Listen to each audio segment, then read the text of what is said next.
Okay, and hi and welcome.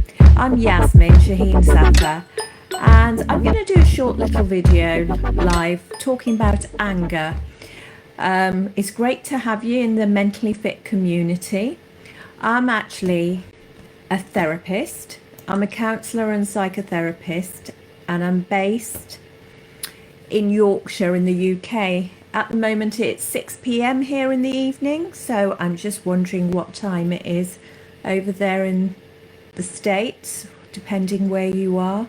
Welcome to say a hello. You can pop your location in the comments if anyone's around. So I specialise working with anger. I'm creator of the RUD process and the Angry Tent, and they're both therapy tools that support people who want to recognize, understand, and diffuse their anger, really. So I have a real interest and passion about supporting people who are trying to work through anger issues really, and I'm on a bit of a mission to change the way society does angry. My interest stems from my own personal experiences of anger and knowing how destructive growing up around anger, rage, aggressive behaviour and violence can be.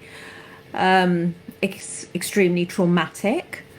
As an adult, if I just give you a bit brief background, I became the type of person who didn't do angry. Well, that's what I thought. What I didn't realise that my silent, internalized way of doing angry was just a different way. And it was just as damaging as being violent. Instead, I was internalizing it. And after a number of years, it actually made me physically ill. So fortunately, through therapy and years later, during my training as a therapist, I was able to understand and make peace with my anger. And that was really empowering. And that's really where I realized how my life was transformed through changing my relationship with anger. And that's what I'm really passionate about, is helping other people do the same and supporting and creating resources. So if we take a look at anger itself, it's not a disorder and there's no diagnosis for it.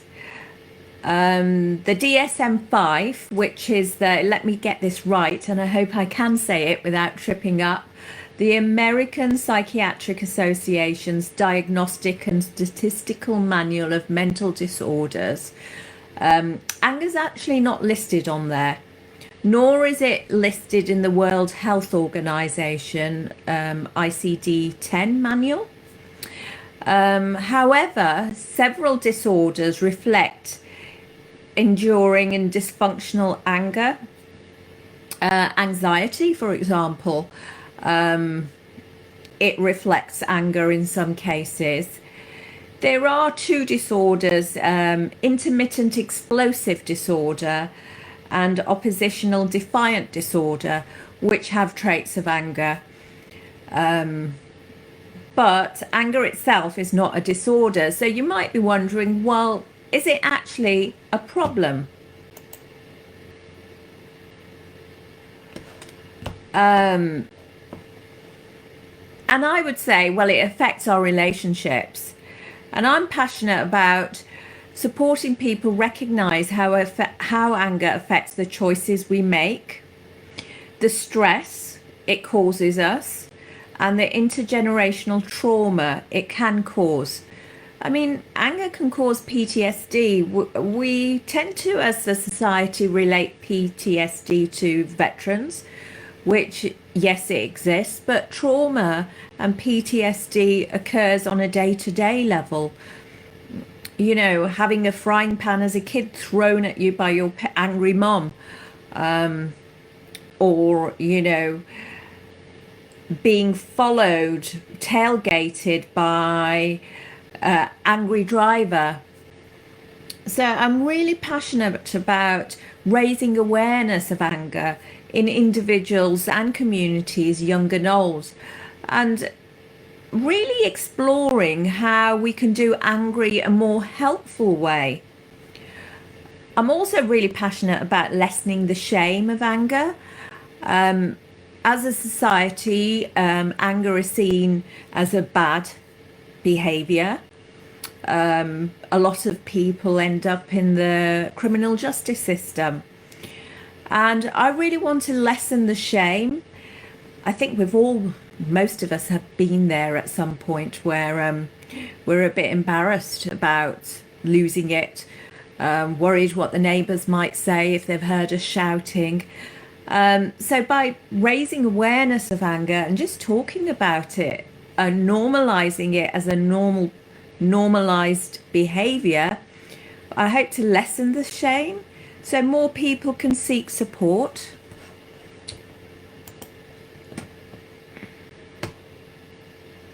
So why is anger a problem, and is it really a problem?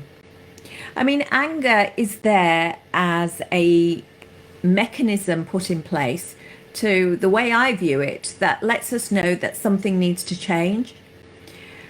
But problem anger, it causes problems in our relationships, and whether that's our personal relationships, our relationships with our parents, with our family, with our neighbours, at home, siblings, but also if you're a child, anger can cause problems at school, bullying with classmates, and if you're in a workplace, anger can cause real problems in the workforce. It can cause problems in businesses. So anger is, I think, a really important issue to tackle and to raise awareness of. And at the moment, with everything that's happening in the world, it seems that there's a lot of angry people about, whether it's about the pandemic, whether it's about political stance people take, the Black Lives movement. There seems to be a lot of anger whether you switch on the television, you put on the news, you look on social media. There's a lot of angry people around. And here what I want to show you is the effect of anger. I mean, we think about it as an emotional issue, but the physical impact it also has on our body is immense. It can, research tells us that it can cause coronary heart disease, stroke, cancers. It can cause risky behavior and increase risk taking, poor decision making. It can lead to substance misuse, whether that's alcohol or drugs. In some instances, it can cause early death. Now, the visible signs of anger are aggression, violence, rage, increased stress, and anxiety. I mean, we've all been there where our chest, we can lose our temper, and, the next thing, your head goes, your chest feels tighter, you can't think straight, you put your keys down somewhere and you forget where you've put them, and, before you know it, you've just been triggered. So what are the benefits of managing your anger effectively? Well, it helps people look after their mental health and also their physical health. It helps you achieve goals, solve problems, and nurture social relationships.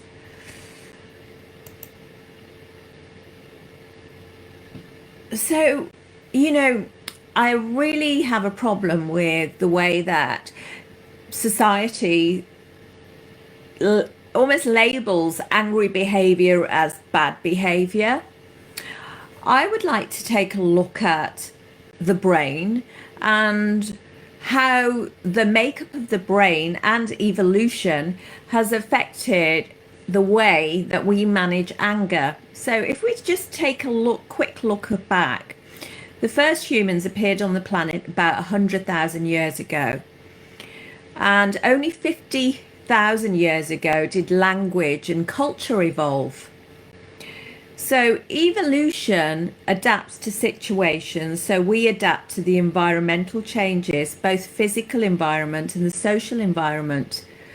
So as a result of this evolution, humans have developed incredibly large, complex brains that are actually quite problematic. We've got in our brain scores of neural networks from different evolutionary stages, which involves high complexity and it's vulnerable to dysfunction. So basically we've got different evolution stages of our brain crammed together in our skull. So what does that actually mean? I would say it's like the underground. In the UK we have tubes, so I think you have the same over in the States. I don't know if you would call them the tube, but the underground trains. It's like adding layer upon layer of another rail network on top of another one without checking if the old networks can cope. So I really like this guy. He's a professor of psychology at Pepperdine University and he's a clinician in private practice. His name's Luis Cozzolino and he talks about the vital half second. What he says is that the conscious and the unconscious processing occur at different speeds in the brain. So if you want to really simplify it, basically we have an old brain and a new brain. And the old brain works really fast. It takes about 10 to 50 milliseconds to respond to a stimuli. And that's the left side of the brain. Now the right side of the brain, the newer structure, it works a lot slower. It's called, other names for it are the right side of the brain and the new brain. And this works at 500 to 600 milliseconds per milliseconds. So there's a half hour would be really would be stretching it. I mean half a second processing delay between the old brain and the new brain. So the brain constructs our present experience based on a template from the past. And our brains use our experience of past relationships to shape our perception of now. So you might be thinking, well, what's that got to do with anger? Oh, I'll just move this down.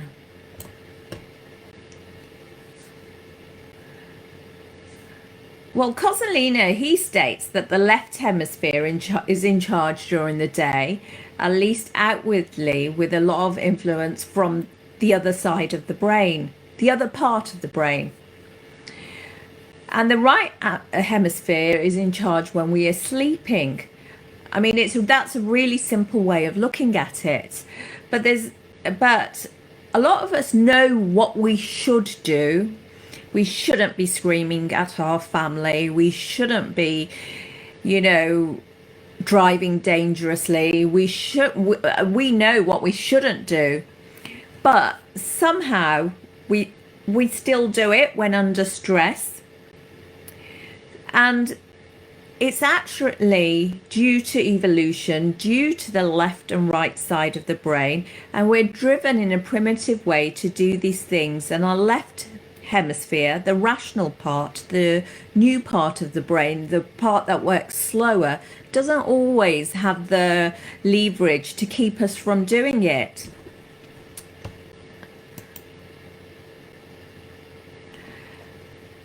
And this is another favorite phrase that I like. I often hear from clients and talking to people about who they feel that when they lose their temper that they have lost the plot, they've been taken over, they don't know what they're doing. And actually it's quite frightening for them. They feel that they've got no control. And there's a researcher, Dr. Daniel Goldman, and he calls it the amygdala hijack. And a lot of people do describe when they sort of fly into a rage or avoid or get angry, that it feels like their brains are being hijacked. And now he calls it the amygdala hijack. The amygdala, it's a small area deep in the center of the brain.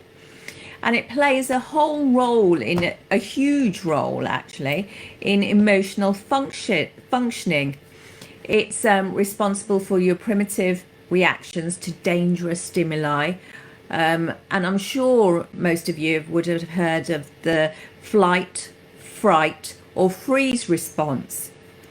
Because these life and death reactions are vital to survival, your brain wires information from the outside world to the amygdala faster than it does to other parts of your brain. So I quite like this phrase, the amygdala hijack. So this enables the amygdala to instantly take over and bypass the frontal cortex, the part of the brain in charge of planning and reasoning. So when the amygdala is in charge, you act without thinking. And I mean, that's really great if, you're being chased by a lion. It's not so helpful at work and other lion-free zones. So, and the trouble is, sometimes our brain can't actually tell the difference between a lion, an annoying parent, even though they may look the same, or a tailgating car. So that is actually a real problem. And I'm going into this because it's quite easy to sort of see angry people or people that lose it as bad, and blame them, when actually we can actually pinpoint science to why they're like the way they are or the way they're reacting. And the good news is, even though we have this in place and the way our brains are structured, we can make change. We can learn to make the unconscious conscious. And a phrase that we use is neuroplasticity. So, and this is actually mentally fit. Being mentally fit is incorporating neuroplasticity. And what it actually means is we can create a new landscape in the brain, because the brain has the ability to create changing behavior. And when you're really mentally fit, what it means is that you can create new ways of behaving in response to anger. And I actually love this word, neuroplasticity. It was a popular belief previously that the brain was fixed and you just couldn't change it. And once you were born, with your brain, and that's the way you were. But science has actually now moved on and uncovered neuroplasticity, or brain plasticity, is your brain's ability to recognize itself through your environment, behavior, thinking, and emotions.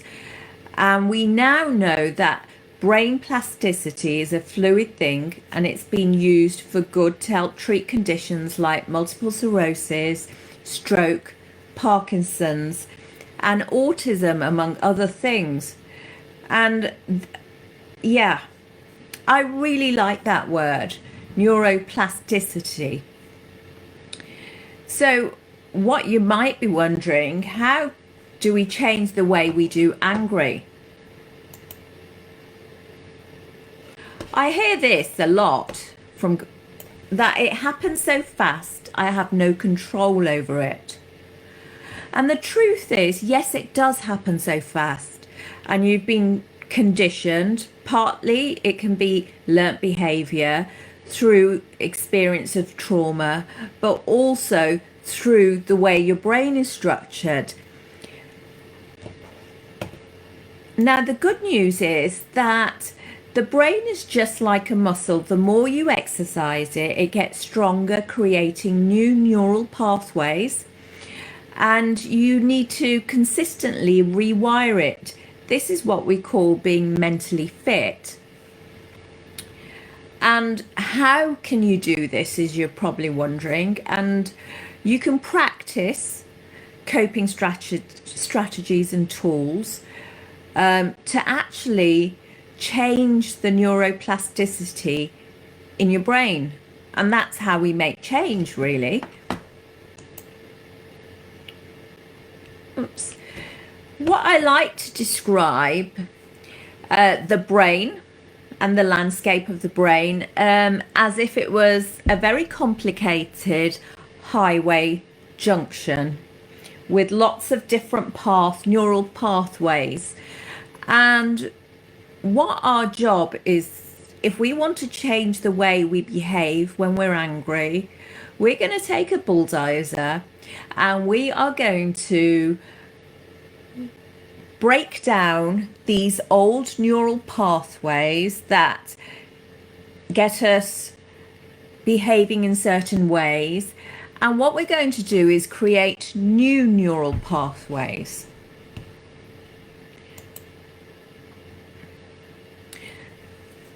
But that doesn't really come easy. It takes practice. And you could begin, if you were really committed to changing the way you do angry, by just making a commitment today that you are going to change the way you do angry. I do have a pledge that you can, I'll pop the link down below in the comments.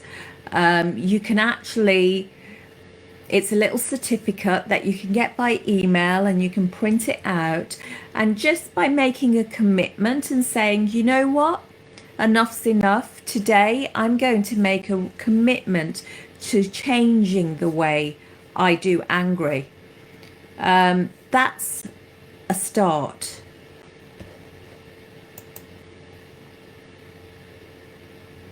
You might have noticed that, I don't know if you would have, that I have not used the word control. I have not said I'm going to teach you how to control your anger, because I really think whenever I hear the word control, all it does is just make me angry. And really, is it beneficial trying to control your anger? Because for a lot of people, it doesn't go away. All it does is that you've stuffed it into this box and it wants to get out. And they just slowly get angry and angrier. And then they're in this vicious circle, the anger circle, of trying to suppress their anger. And then they have a tolerance level and they eventually snap and explode. And then they feel shame and embarrassment. And then they end up apologizing for their behavior. And it's this cycle that a lot of people are stuck in. And then they feel resentful after apologizing. And then the cycle continues. Then the anger builds up again because things haven't changed. They haven't been able to communicate calmly and with clarity what they want to change, what's made them angry. So I don't use the word control at all. I think it's far more beneficial to say that I am committed to working on recognizing, understanding, and diffusing my anger. And if you were to go on my Breaking the Anger Cycle workshops, this is what I teach clients to do: to recognize, to understand, and to diffuse anger. So now we know a little bit about the brain, and we know that yes, it's tough managing our anger. It's not all us. We're not bad. Part of it is due to evolution, and the good news is we can make change. So how can we make change? How can we change the way that we do angry? There's another scientist called Dr. Jill Bolt Taylor, and she's come up with the 90-second rule. Apparently, according to research, it takes 90 seconds to identify an emotion and allow it to diffuse while you simply notice it. So basically, what she's saying is, when you're stressed, if you pause for 90 seconds,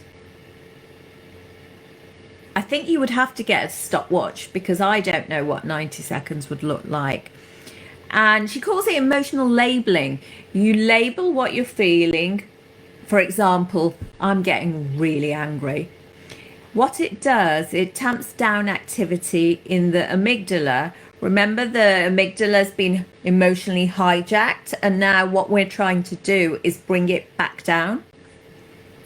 So MRI studies of the brain show that this emotional labeling calms the brain region involved in angry outbursts and helps you regain control.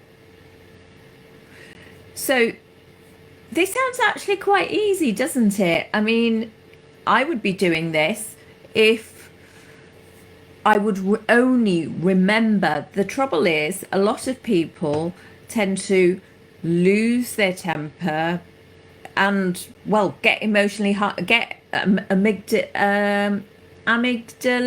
hijacked. I'm actually stuttering my words a bit. This happens to me when I get a bit stressed, or when I get a bit worried. I've not been in the mentally fit community before. So what I get clients to do, and I think this is really productive, is to create an action distraction plan.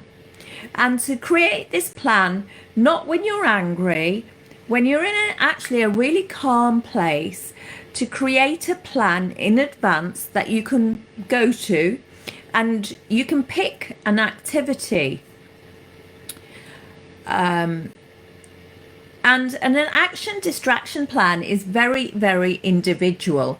I would not say that there is a, one plan fits all. It depends on what type of person you are. If you are visually stimulated through sense of smell or touch. But I would put in a few strategies to distract yourself for at least 90 seconds or more, because quite often when we get angry, we can end up saying things that we regret, and usually we end up arguing and we don't even know what we've argued about or got angry about.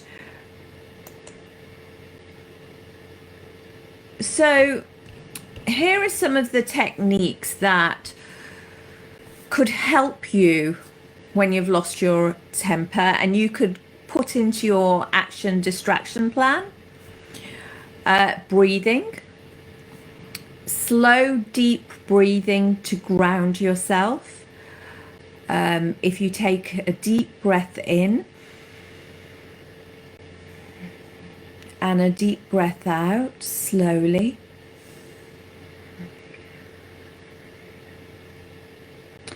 I know this can be really difficult, and sometimes when we're angry, you could be shaking, your head could blow, you could feel that you're floating, and just to steady your breathing gently, I know for some people that you can actually feel the rage in you as if it's going to explode. And if you need to scream before you start breathing, do that. And as you breathe out, just visualize the anger leaving your body, being diffused out into the atmosphere, into the ocean even. But this exercise of breathing in and slowly breathing out can really help you to calm down. And what you may need to do is like put your feet onto the floor. You may need to take your shoes off and just really ground yourself. Dig your feet into the ground to know that you're grounded. So you can play around with the breathing. Some people might like the breathing exercises. Well, some people, especially if you're asthmatic or just may not get on with that. And that's the importance of creating your own action distraction plan, is putting in tools that are going to work for you. Another way is to step away. And I know this is like really, really difficult, especially if you're trying to step away and, you're angry and you're in an argument and you're hurt and the other person keeps coming for you, provoking you. So when I say step away, it can mean go outside, leave the scene, move to another room. You could go for a walk around the block. If you're on the phone, you do have the power to hang up, or just to say, now's not the right time to talk. Reschedule it for another time. And if you can't even get to that, just hang up.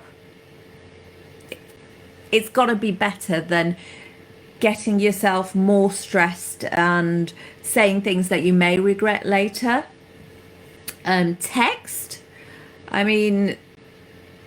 is a really easy way to put your anger out, and you could end up with really long texts. I don't know if anyone can relate to that. I know I've done that in the past, which make you really cringe when you've sent a really long text of, it can be quite cathartic to actually write the text and not send it, to maybe just delete it. But if you can, try to avoid sending texts. Turn your phone off if you have to, if that's going to help, or go and put your mobile in another part of the house, or leave it in your car. Another technique is relax your muscles.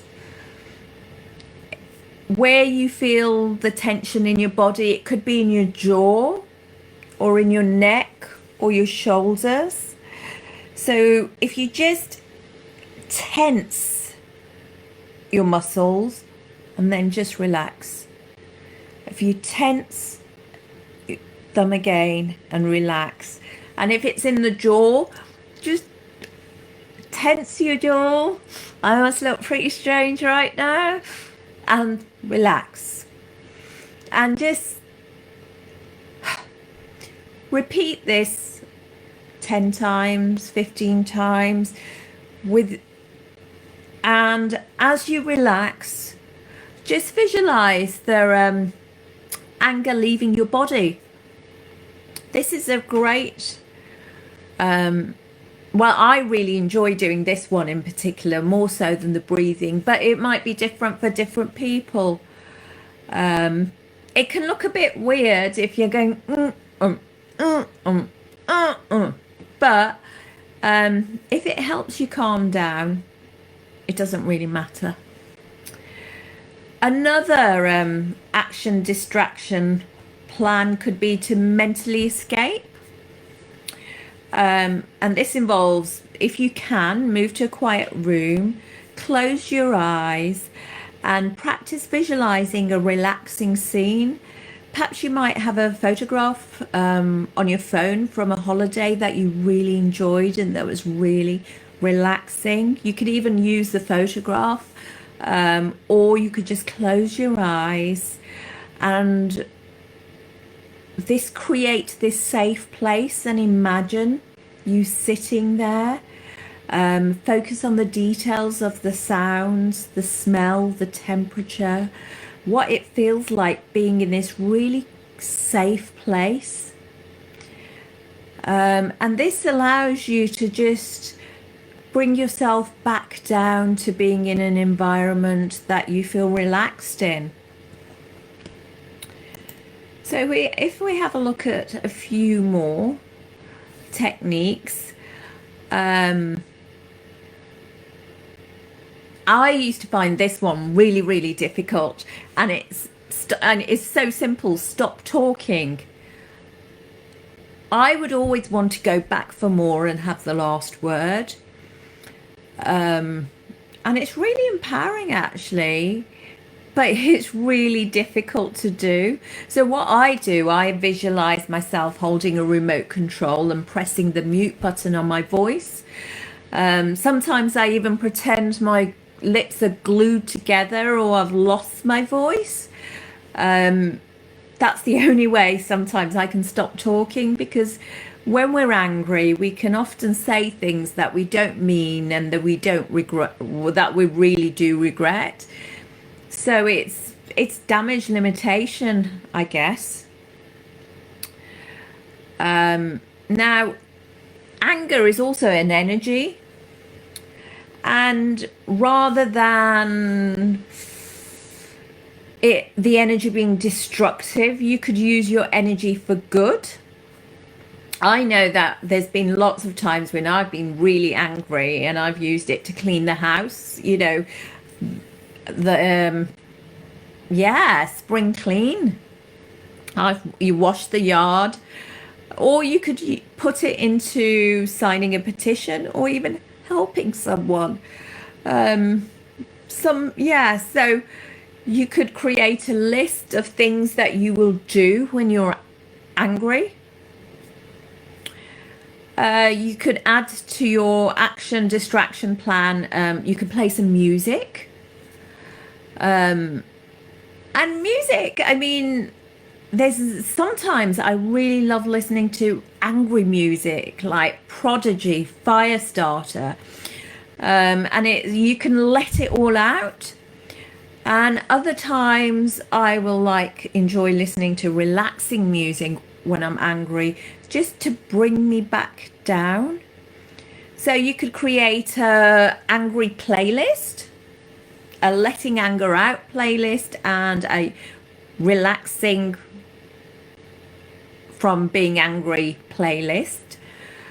And you can also write in a journal. Journaling is a fantastic way of expressing yourself. You could use words, just words. They don't even have to be in sentences. You could write poetry. You could write creative writing, lyrics, or you could just doodle.